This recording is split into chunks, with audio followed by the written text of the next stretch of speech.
Hail to thee, blithe spirit, bird thou never wert, that from heaven or near it pourest thy full heart, in profuse strains of unpremeditated art.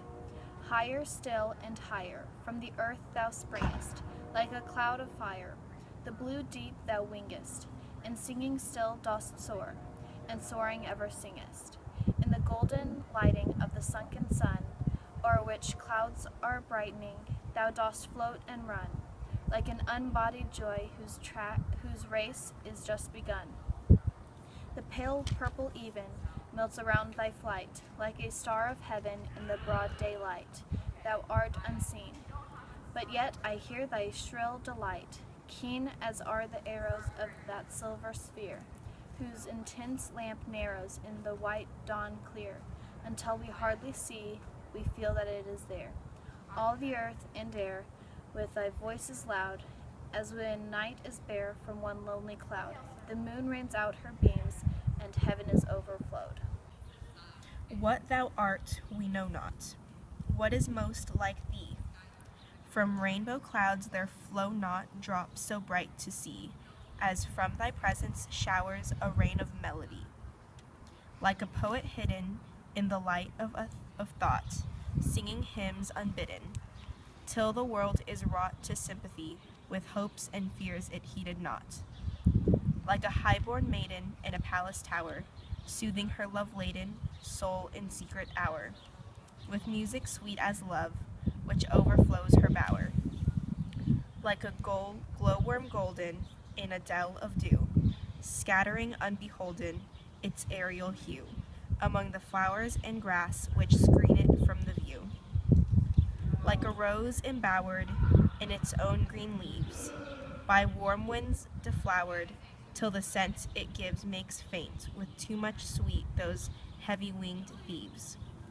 Sound of vernal showers on the twinkling grass, rain awakened flowers, all that ever was, joyous and clear and fresh, thy music doth surpass.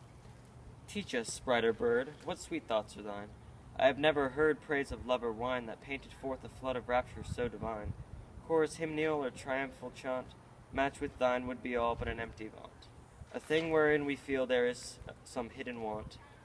What objects are the fountains of thy happy strain? What fields or waves or mountains? What shapes of sky or plain? What love of thine own kind? What ignorance of pain? With thy clear, keen joyance, languor cannot be, shadow of annoyance never came near thee. Thou lovest, but ne'er knew love's sad satiety. Waking or sleep, thou of death must deem things more true and deep than we mortals dream. Or how could thy notes flow in such a crystal stream? We look before and after, and pine for what is not. Our sincerest laughter with some pain is fraught.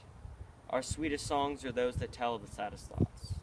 Yet if we could scorn hate and pride and fear, if we were things born not to shed a tear, I know not how thy joy we should ever come near.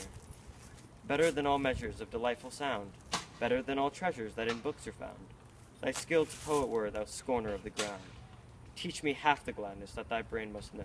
Such harmonious madness from thy lips would flow. The world would listen then, as I am listening now.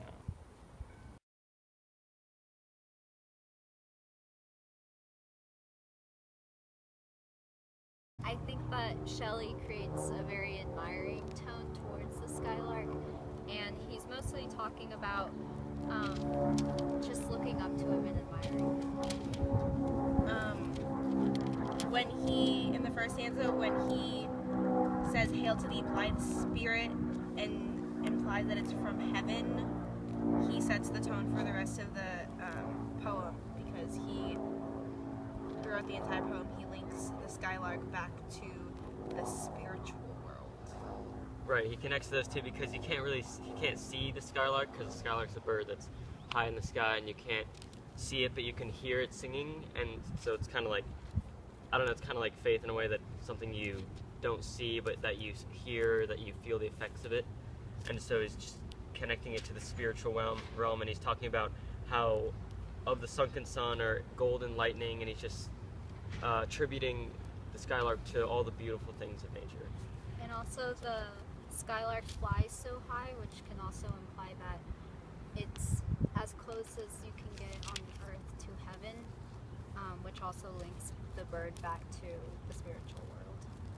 And he's talking about how the Skylark has nothing but, like, it has shrill delight, so it doesn't have any sort of hint of sadness or any sort of underlying tone in it. It's just completely blissful.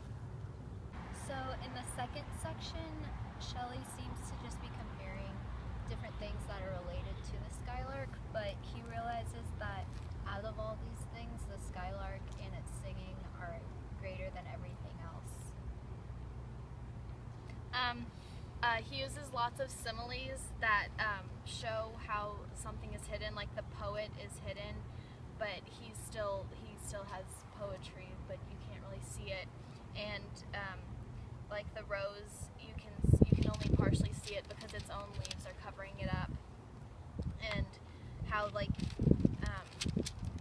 the highborn maiden, you can hear her, but you can't see her because she's too high up, just like the bird.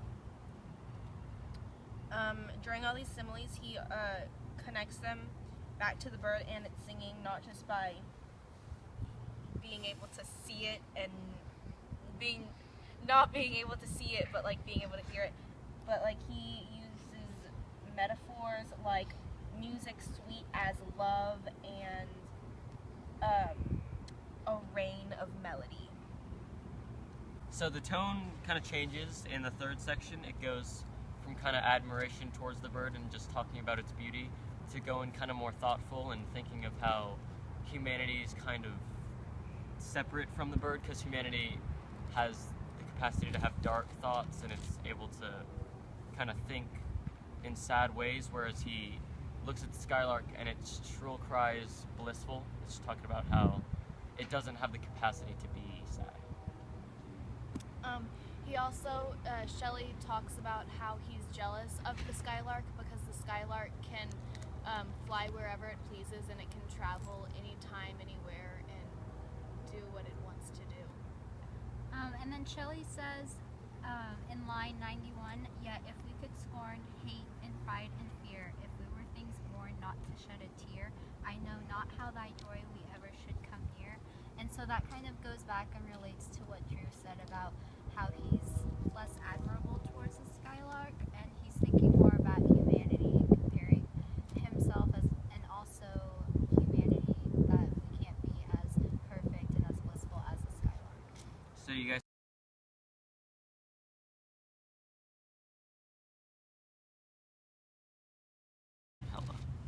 I think the central idea basically states that it's okay for humans to feel sadness and emotion and see the beauty in it, as long as they don't let their emotion control them and they take the time to appreciate beautiful things like the Skylark singing.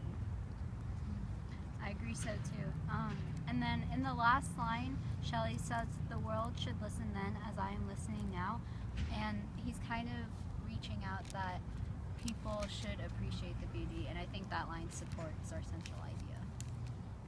Indeed. Indeed.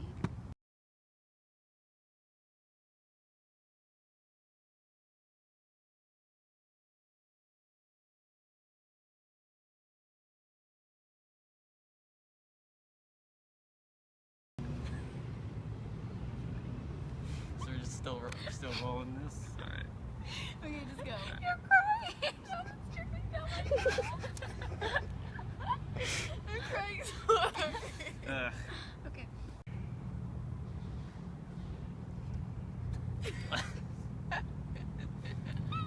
Do we need this question? And y'all thought that I would laugh the entire time.